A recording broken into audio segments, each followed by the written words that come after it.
Hello, class. Welcome to another week for introduction to literature. My internet is out at the moment because there was a storm tonight, and it was very windy. So I think some sort of line probably got broken. So if you're getting this tomorrow, Thursday, it's just because of the internet outage. What I want to do in this video is go over our midterm assignment for next week. I know it seems very soon, but the summer semester goes by really, really fast. And then I'll introduce some of the terms for the elements of fiction. I've decided for this midterm assignment to give people multiple options for ways in, and this partly has to do with just the fact that the field of literature is so vast that there's not much that we can really cover in terms of certainly not periods, certainly not genres in an 8-week course, and there's just so much diverse stuff out there that it's a very hard class to decide what we're all going to focus on. So I want to give us the options this week to dig into some stuff on our own. Now, you're welcome to communicate with other people in class and team up if you want.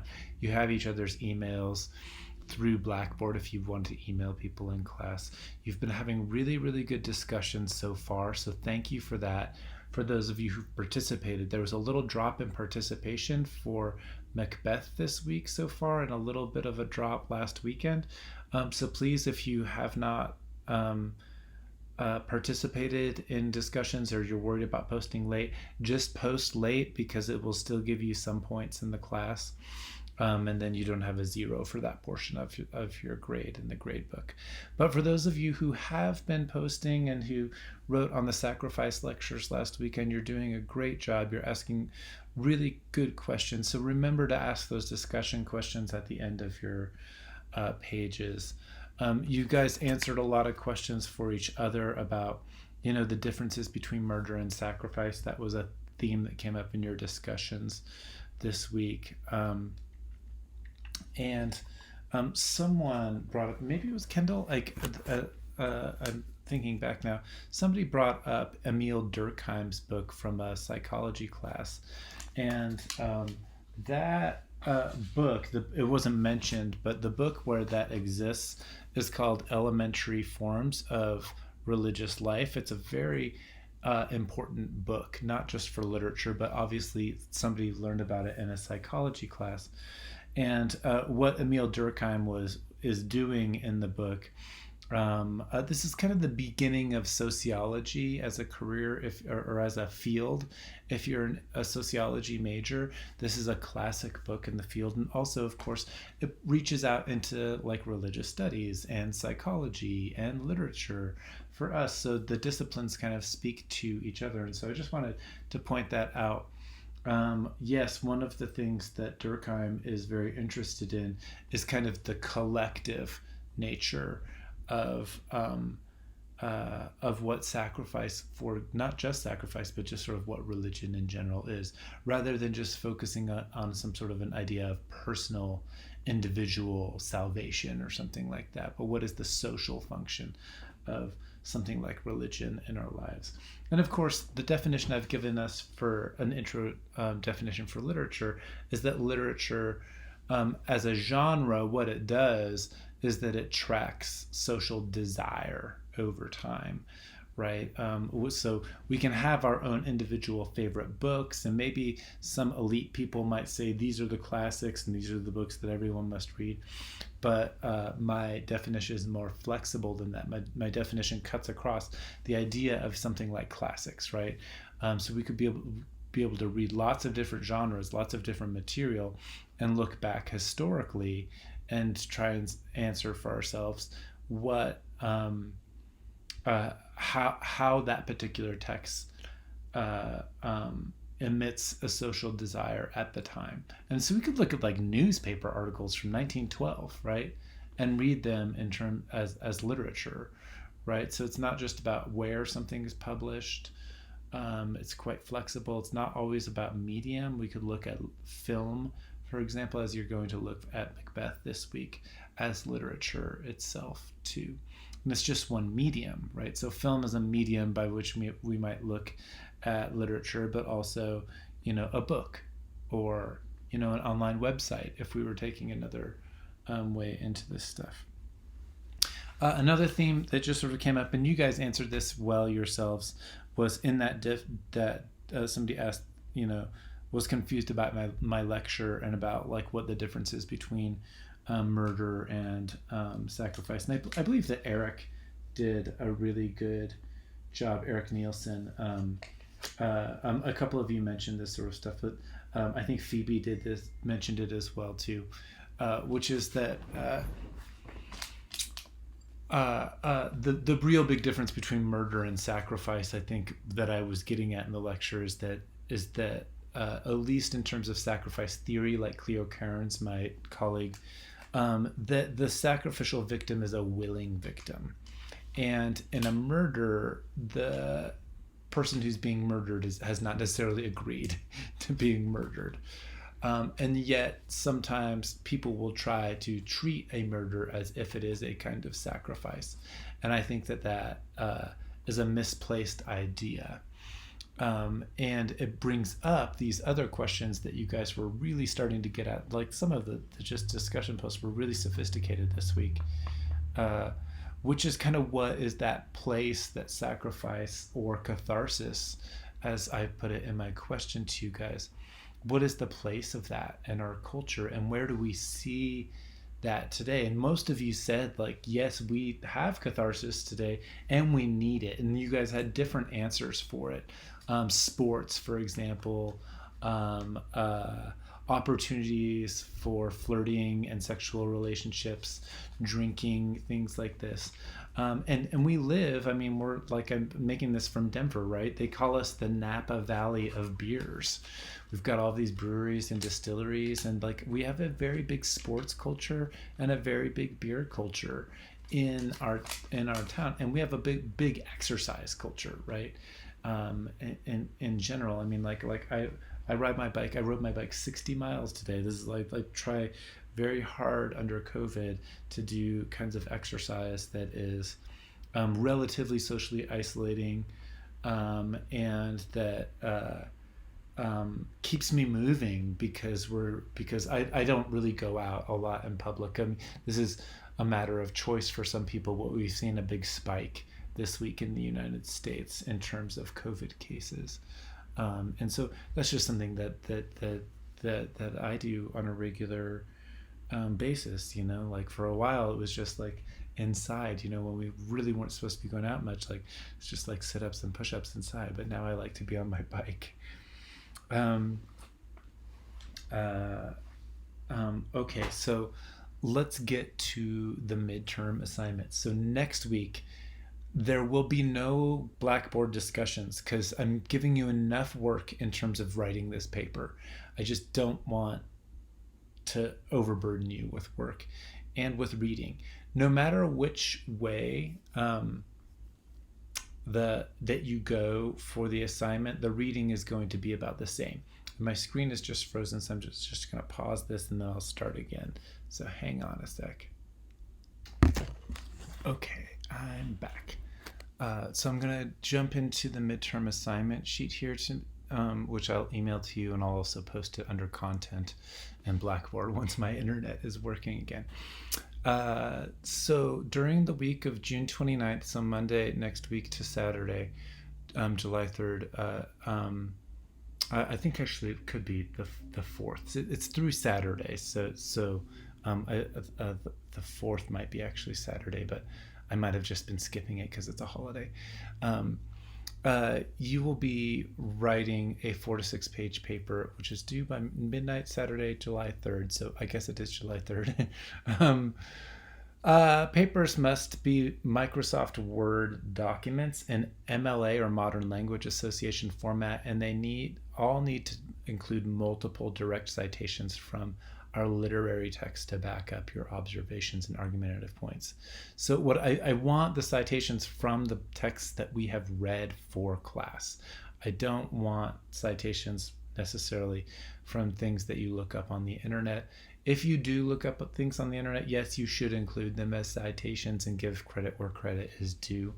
But what I really want to see is direct evidence from the texts that we have read for class there. And so those citations might have different functions. They might just back up an observation that you make, or they might back up an argumentative point that you're making. Just depends on how you go about the assignment. Papers should be sent by email directly to me, so don't try and upload it through Blackboard. It's much quicker for me grading if they just show up in my email account, and I can bust them out and get them right back to you. So my email address, it's on the syllabus, and you can email me through Blackboard, but I've put my email address there for you as well. You want to send them as email attachments, and don't share them as SharePoint or Google Docs. Because like with Google Docs, if you try and share with me in Google Docs, it's going to give me a message when I try to open your paper that says request access from you. I want to be able to just click on your paper, open it up in my Microsoft Word, where I edit. I can use my tools for remarking on your stuff quite fast, and it's actually faster for me to download your paper and do it by hand through Microsoft Word than it is even through like SharePoint, where you're trying to comment on a document that is opened already and saved on the web. It's just easier to make a new version of your document and send it back to you, so that way my comments are on a separate document and not just sort of mixed into this kind of amorphous web version. So yeah, I don't want to have to request to open your files. If you don't know what MLA format is, you can check out the online writing lab at Purdue OWL. If you're an advanced student, sometimes advanced students take my English 1100 class. If you use APA in your major or something, and you're more familiar with American Psychological Association, if you want to run that by me to let me know, that would be fine. This is a 1000 level class, and the reason why we do MLA at this point in time is because this is what people are supposed to be learning in their English 1010 classes, which are required first year as well. You don't learn APA until English 1020 class, so I don't want to jump ahead.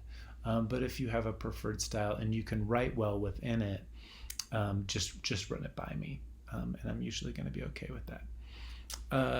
Okay, so here are the three options. Here's the main option. This is what I was thinking of when I made the class this spring, when I was deciding which texts to make. And traditionally speaking, this Intro to Lit class is divided up into drama, short stories, poetry, and a little bit longer fiction. Because we're going to read 3 fiction books at the end of the semester, I'm a little bit okay with dropping some of the short stories, but it always hurts my heart because there's just so much good material out in the world. So here's the option for short stories if you're interested in short fiction. On Blackboard, under content, already right now, there's a short stories folder. Inside there's not tons, but there's a lot of short stories that I picked. They're mostly classic short stories that are oftentimes in literary, like intro to literature anthologies. I did this to prevent you guys having to buy an edited collection of short stories, which are very expensive, and we would not have had the time to read all of them anyway this summer in a summer course. So I was just trying to save you money, and also as a reader, I prefer to read individual texts when I buy them, and I think that it's helpful for us to, as a sense of accomplishment. I also write in all of my books and stuff, so I like to keep the physical copy. So there are a number of short stories in the folder on Blackboard under content. You want to pick 3 of them, so you can browse through multiple of them. I know some of you are already interested in Gabriel Garcia Marquez, who's a Latin American author, and this was my chance to be much more diverse in what the class could offer. but while also not trying to be overly taxing on what I assign to you guys, right? So there's a Native American author, Leslie Marmon Silko, for example, if you're interested in Native American stuff. Latin American stuff. There's an Irish author, James Joyce. Lots of different classic authors in there. Tim O'Brien's story, "The Things They Carried," is a classic one that's often taught in my department. I'm looking forward to rereading that. So here we go. On Blackboard under content, click the short stories folder. Inside you'll find a lot of stories. You want to pick 3 of them. The only rule for picking stories is that they can't be all by an author of the same gender. So you can't just pick 3 stories by men. At least one of the stories has to be a woman, and vice versa. You can't pick just 3 stories by women and then the other by men. I know very well that there are transgender categories that are in between and more fluid than the gender binary. And I've given you a queer option in option 2, although it may not seem that way right at the surface because you might not know anything about these authors. So don't confuse gender here with sexual orientation or sexual preference, for sure, or gender expressivity. But this is just one element. That diverse gender element is just one part of this particular question here. So make sure that you have both of the sort of traditional genders represented. This is not to say that there aren't more fluid categories betwixt and between. Your paper is going to be, if you chose this way, it's going to be an application of the elements of fiction, which I will give you a handout for, and I'll go over it in this video as well, just very briefly, but the handout's pretty clear. It's going to be the elements of fiction, which are set, plot, characterization, theme, perspective, and or point of view. I make a distinction between perspective and point of view. Not all handouts do. And that's according to the lectures in this video that I'm giving you right now.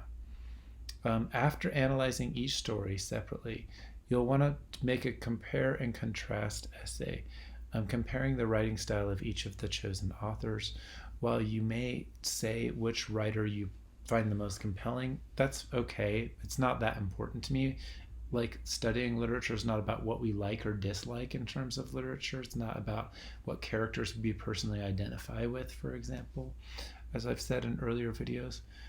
The most important aspect of your comparison and contrasting will be to articulate what each story and its author might be trying to convey in terms, if we define literature simply as a way to track social desire over time, which is that definition from my opening lectures in the class, right? So in other words, in bold here, what social desires do the stories seem to be expressing? Make your thesis statement an answer to that question in bold and underline it in your paper. For every paper, no matter which option you take, I want you to underline your thesis statement. I want you to underline it so that I can see what you think your argument is, and I can weigh that without trying to guess what I think your argument might be. It helps me give you better comments on papers. You don't need to do much outside research or anything like that. If you do outside research, please don't go to just like aboutliterature.com types of sites. Try to dig deeper than that. Don't just go to Wikipedia, but if you use those sites, you need to cite them, right? So you take on the responsibility if you're looking at other sites. I don't really need you to cite things if it's just like the years an author lived, for example, but you want to do enough research to look at the dates of the author's life and, if possible, when the story was published, so you can put that in your text. Because if you took like James Joyce's story, The Dead, classic short story, super important author, and he's an Irish author, and it comes from a book of short stories, famous book called The Dubliners.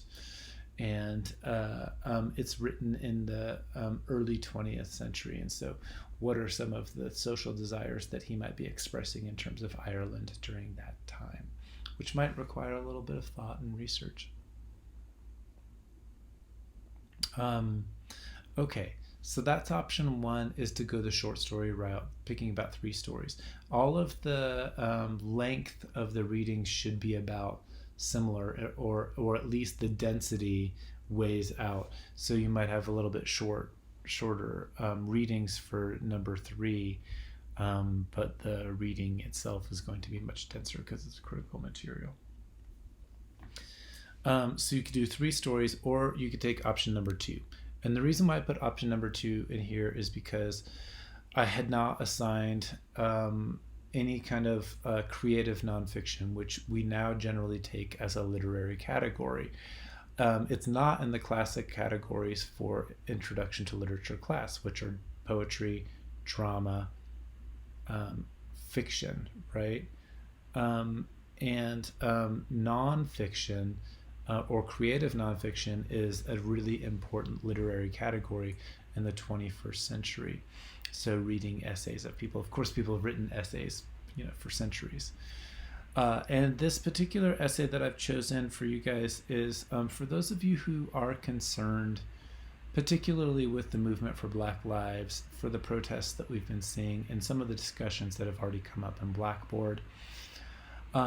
Also, if you're interested in African American literature, James Baldwin is a really foundational one. I'm not even just in terms of African American literature. Hands down, James Baldwin is one of the most important American writers in American history. In the selection that I chose, it comes from a book that's published called The Fire Next Time, which has a couple of different pieces in it. But the piece I've chosen is called Letter from a Region Inside My Mind. If any of you have read or heard of the author Ta-Nehisi Coates, who wrote a book called Between the World and Me, which was a huge book in recent years, and a wonderful, wonderful book. I can't stress, please read the book. I couldn't assign it in the class, there's just too much material, and I've assigned it recently, so I switch books a lot. But Ta-Nehisi Coates is a major contemporary African American writer, and in many ways that book, which has won several awards, is a reaction to James Baldwin's piece Letter from a Region Inside My Mind. So there's a link to that under content in Blackboard. It links to it shows up as a New Yorker article, which originally I think was the way it was published. So you read it on their website. It comes to about the same page length as three of the short stories, if you go with option one. You want to read the piece and you want to try to understand who Baldwin is writing to. Who is the letter to, and what's at stake for him as a writer trying to convey these thoughts to a younger person. I'll give that hint, it is a younger person. You want to speculate how his piece fits our definition, again, of tracking social desire over time. So this is a piece that's written in the 1960s. I believe it's the 1960s. It might be late. It might be close to 1970, but I should maybe double check on that. Double check me on that. Then you want to make an argument about how the piece applies or doesn't apply to the racial tensions that we are seeing in 2020 surrounding the hashtag Black Lives Matter movement. Right. So what I'm aiming for here is, a lot of people want to jump back to look at Martin Luther King Jr., civil rights protests, sometimes Malcolm X, in the period that James Baldwin is writing. But James Baldwin is a really interesting writer, partly because he's an American and an expat, which means that he leaves America partly due to the racial situation, and he generally spends most of his time in France. And so he's writing from a kind of outsider perspective, or somebody who's left the racial tensions of the United States. He's also, I let this out earlier, he would be identified as a queer author as well. So he is a man, African-American man, but he also identifies as queer. And so some of his novels, a great novel called Giovanni's Room, is deals with issues of queerness, and I have specific definitions for queerness, and not I don't just reduce it to something like gay, for example, which would just reduce queerness to sexual orientation. I think he's more fluid than that, and definitely the characters in Giovanni's Room have actual sexual relationships with people of multiple genders. So the term queer kind of resists being categorized in terms of just masculine or feminine and gender spectrum as well, and which is different than transgenders, right? Because transgender is both above kind of the gender spectrum, but sometimes transgender folks might have chosen and want to be identified by a particular gender, whereas the term queer is about a resistance to being categorized. And in literary studies, there's a whole genre called queer theory, which is around that. So queer is not at all a derogatory term in terms of literary studies when I use it. Okay, so that's a little bit about James Baldwin there. And then all of the stories, and if you go the short story route, I think they're all 20th or 21st century that I put in there as well. And so James Baldwin is 20th century. So we're going from Macbeth to like really closer to contemporary stuff. Here's the third option. If you really got excited about Macbeth, and it was a lot of work to do Macbeth this week, and I wanted to give you guys an option to dig more into that material, also because I assigned in to class this book, which has all this material that we're not reading for class. I wanted to give you a chance to, just get a little bit more of your money's worth if you bought the text. And so in this option, you can apply Aristotle's terms of tragedy to Macbeth, like we did with Bacchae.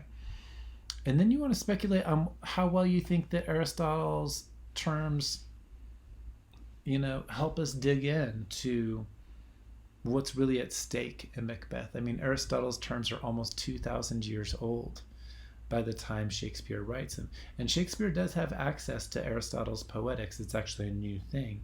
But he's not necessarily just like looking at Aristotle's poetics and saying these are the rules for what a tragedy is. So I just want you to speculate on is there more at stake going on in Shakespeare's work than what Aristotle was able to cover, for example? Or does it work? It's okay either way. There's not a right or wrong answer. I just want you to pick a side and go for it. Speculate on how you see the play exhibiting introductory elements of our definition of literature as tracking social desire over time. Finally, choose one of the professional critical essays from the Norton Critical Edition, or if you have another edition, you can run it by me. I might have to look things up on the internet to see if the critical essays are long enough. Or if you wanted to pull something from scholarly databases, I'd be willing to do that if you have those kinds of research skills under your belt.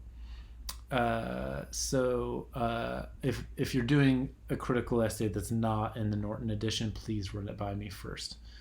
Then you want to summarize what the main arguments are for the critic in the critical essay, remark on whether or not you agree with the essay's conclusions and its thesis, and compare what the critic's approach to the play is to our basic definition from class about tracking desire over time. Finally, what do you think the primary concerns are for the critic that you read? So if the critic's primary concern is reading gender in Macbeth, how might we take our skills of thinking about literature tracking desire over time to thinking about how criticism does that too? So when was the critical essay produced? Why is it, for example, gender? Because I've been talking about in this little lecture here. Why what does the discussion of gender tell us about our particular times, right? So, for example, transgender issues, which are very current, were not as widely discussed in 2003 when I first started teaching university classes at Metro, right? So things have changed over time, and how do our critical approaches um, express social desire, just like our literature that we study expresses social desire. What do you think that the person that you're reading, the critic's definition of literature, might be? And it probably won't be the same as what mine is for our class. If you have more questions, then you can email me or chime into office hours on Monday from 12 to 2. Thank you to those of you who have been coming to office hours. Even if it's just to stop by and say hi, it's really good for me to know, that you acknowledge my presence and that I can acknowledge your presence as close to face as possible. Okay. So the next thing I want to do here is just pop over. This is more for the people who take option 1, is to pop over into this handout I'll send you guys a link to, which are the 5 elements of fiction. And many of this I'm sure will be familiar to you from language arts classes in high school, for example. So the 5 elements are plot, setting, character, point of view, and theme. The handout explains each one of these, and it does a fine job. I'm not going to read it over. You can read it yourself. Much of it's probably self-explanatory. There are a couple of things that I will think about in terms of character, though. So characterization, probably, and it's just because I don't feel like people do this in high school very much when they teach this stuff. Probably in high school you got protagonist and antagonist, but characters in the story, like a little, pay attention especially down here to flat, dynamic, and static, right? So flat characters, sometimes called stock characters, really exist to accent the main character's point of view. And they're often just like in some ways like the lords, like Lennox and Ross and Macbeth, are fairly stock categories, all are characters. Although some of them switch sides, so there's a little bit of shifting going on there. Dynamic characters change over time, and what we see especially is in Macbeth, for example, is that both Macbeth and Lady Macbeth go through major transformations throughout the play, whereas a static character doesn't go through changes. Flat characters, one-dimensional characters, are often cartoonish. Sometimes the lower class characters are put that way. But what happens is throughout a piece of literature or a play, for example, is that the spectrum of characters actually end up giving us a more over perspective on the more central characters themselves. And sometimes it can be just like, a servant or the kind of drunk porter guy in Macbeth is who I'm thinking of at the moment, who's kind of lower class, but he's insightful, and that's something that's interesting about Shakespeare's even his kind of lower class characters, or even the boy, Macduff's son, for example, says these really insightful things. So stock or flat characters are not necessarily stupid or uninsightful. We just don't see much of their growth throughout a particular story. So just wanted to hit those. The other stuff you can read on your own. And point of view. And so the point of view, I sometimes distinguish it from perspective because I teach a lot of film too. And the reason why I think perspective is important is that if you are dealing with film, you're dealing with cinematographers and directors who have a different perspective than the narrator's perspective in the story or the film. But if you're just reading a short story, then yes, we've got first person if it's told from the first person I, second person, third person. Limited or omniscient characters, like I think that this is generally covered in high school. You can read this over. If you have questions, contact me for office hours. And then innocent or naive narrators. A classic example of this is a book that we're not reading. One of the most famous lines in American literature comes from one of my actual, like really one of my favorite books of all time, is Moby Dick. And one of the first lines when the actual text does start, there's some stuff, interesting stuff before the text starts, like definitions of whales and stuff. But the first line of the actual story is "Call me Ishmael," right? So the main character is talking directly to the reader and says, "Call me Ishmael." He doesn't say, though, "My name is Ishmael," right? He's saying, "Call me Ishmael." So right now it's like, well, maybe you're giving us a different name than you are. So the question is whether or not the character, the narrator in that instance, can be reliable. And if you can't rely on the narrator who's telling the story, so maybe the narrator's lying to you or making up things, what does that do to your situation as a reader? So the innocent or naive narrator here is like, told through a child's eyes. And so, for example, one of the books that gets taught so often in high school is To Kill a Mockingbird. This is a gorgeous, gorgeous book by Harper Lee, written from the perspective of children who don't understand race in particular race relations in the South in the mid 20th century in America.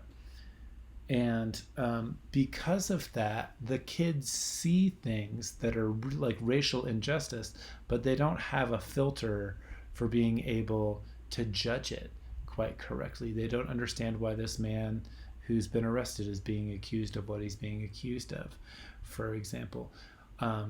And so they have a kind of innocence, but what that does is it allows the whole story to tell us something really, really quite different than just getting, than the character knowing everything that is going on. And then stream of consciousness, if you do deal with James Joyce's play, The Dead, for example, stream of consciousness is they say stories told by readers solely as an experience of the thoughts and emotions. It's a very internalized type of thing. Stream of consciousness often gets associated with James Joyce, although you'll have to think about it quite a bit for The Dead, because The Dead is generally told in a kind of third, if I remember right now, I haven't reread it again this week, but I believe it's told mostly in third person. But it's a big part of modernist literature, which is the period that James Joyce is writing in. And then theme, and this is like, you can think of it like the moral of the story, but it doesn't have to just be the moral of the story.